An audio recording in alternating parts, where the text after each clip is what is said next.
লাগছে। তো গাইস তোমাদের জন্য একটা খুশ খবর, মানে তোমাদের জন্য আসতো, সেটা হচ্ছে কি আমাদের জন্য। তো গাইস মাকে বাবাকে বলা হয়ে গেছে ফাইনালি আমি এই বছর যেতে পারবো। তো গাইস এটা একটা খুশখবরি ছিল। Hey guys, welcome back to my new blog. তো গাইস আজকে আবার আমি স্কুল যাইনি, তার মেন কারণ হচ্ছে গিয়ে কি, ও ভাই বাইরে কত বৃষ্টি হচ্ছে।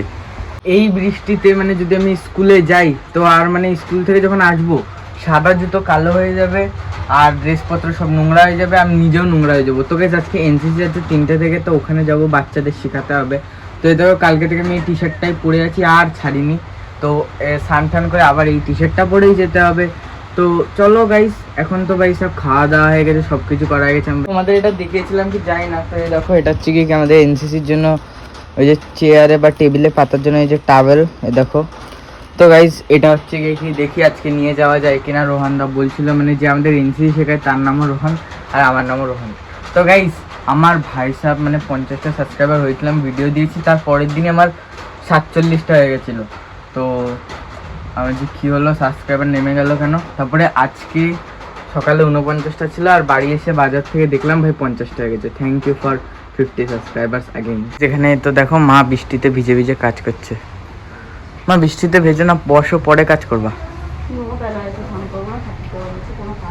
দেখো গাইস বৃষ্টিতে ভিজে ভিজে মাথায় এটা দিয়ে তারপরে কাজ করছে। বৃষ্টি সকাল থেকেই হচ্ছে আর মা সকাল থেকেই কাজ করছে। এই দেখো সারা দিন বৃষ্টি হচ্ছে আজকে।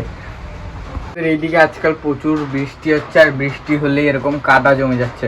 আগের দিন আমি এনসি যেতে গিয়ে পড়েও গেছিলাম ভাই। এই দেখো আমাদের এই রাস্তার এখানে, এই দেখো এই জায়গাটা পড়ে গেছিলাম। এখন তো এটাকে স্নান করে এখন একদম রেডি হয়ে গেছি। তো বাইরে তো একদম বৃষ্টি হচ্ছে প্রচুর জোরে।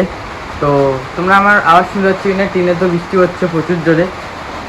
তো এখানে তো দেখো রান্না হয়েছে এখন, দেখো সোয়াবিন হয়েছে, এখানে পটল আর মাংস, এখানে মাংসটা কাকি দিয়েছে আর বাকি এখানে ভাত টাত আছে।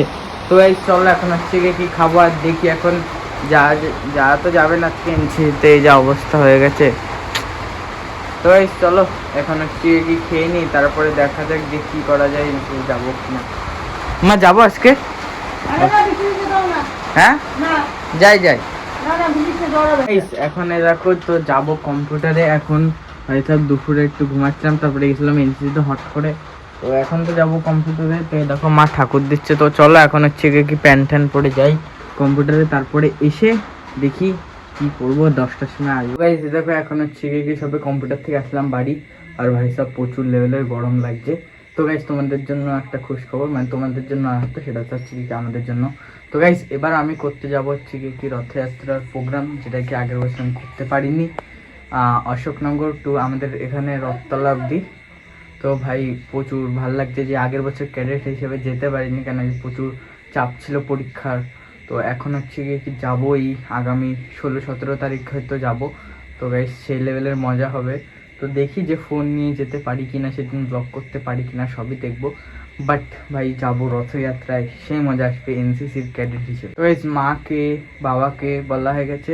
তো এবার খালি হচ্ছে গিয়ে কি মার কাছে এখন শুনে নেবো যে যাবো কিনা। মা তো না বলবে না, তো বাট দেখি জিজ্ঞেস করে। সেখানে তো দেখো মা এখানে রুটি উটি করছে। তো মা যাবো আচ্ছা রাতের প্রোগ্রামে এবারে। হ্যাঁ বললাম না অশোকনগরে যাব, তোমাকে তো আগেই বললাম। যাবো তো, বাবাকে বলা হয়ে গেছে কিন্তু। ঠিক আছে। তো যেখানে দেখো রুটি হচ্ছে। ফাইনালি আমি এই বছর যেতে পারবো রথের প্রোগ্রামে। কত কষ্ট করে, আগের বছর যেতে পারিনি, কত কষ্ট লাগছিল। তো এই অনেক কিছু খাওয়া দাওয়া দেয়, মাস্ত হবে একদম বন্ধুরা মিলে, ভাই ফান করবো, সেই মজা আসবে। তো আজকে হচ্ছে গিয়ে কি 13 তারিখ আর 3 দিন পরে রথ, মানে 16 তারিখ এই বৃহস্পতিবার। তো গাইস ভালোই হবে, এই কদিন আমাদের একদম প্র্যাকটিস চলছে, আজকেও এনসিসি প্র্যাকটিস হয়েছে। গাইস এখন হচ্ছে গিয়ে কি আমার খাওয়া দাওয়া হয়ে গেছে কমপ্লিট। আর একটা যে খবর জেনে খুবই খুশি যে আমি ভাই রথে বা প্রোগ্রাম করতে যেতে পারবো ফাইনালি এনসিসি ক্যাডেট হিসেবে। তো গাইস এটা একটা খুশখবরি ছিল। আর এখন হচ্ছে গিয়ে আমি করবো এডিটিং, তারপরে যাব ঘুমাতে। তো গাইস আজকে ব্লগটি আমি এখানেই শেষ করলাম। যদি ব্লগটি আপনাদেরকে ভালো লাগে থাকে তাহলে প্লিজ ভিডিওটিকে একটি লাইক করে দেবেন, চ্যানেলটিকে সাবস্ক্রাইব করে দেবেন এবং একটু ভালো কমেন্ট করবেন।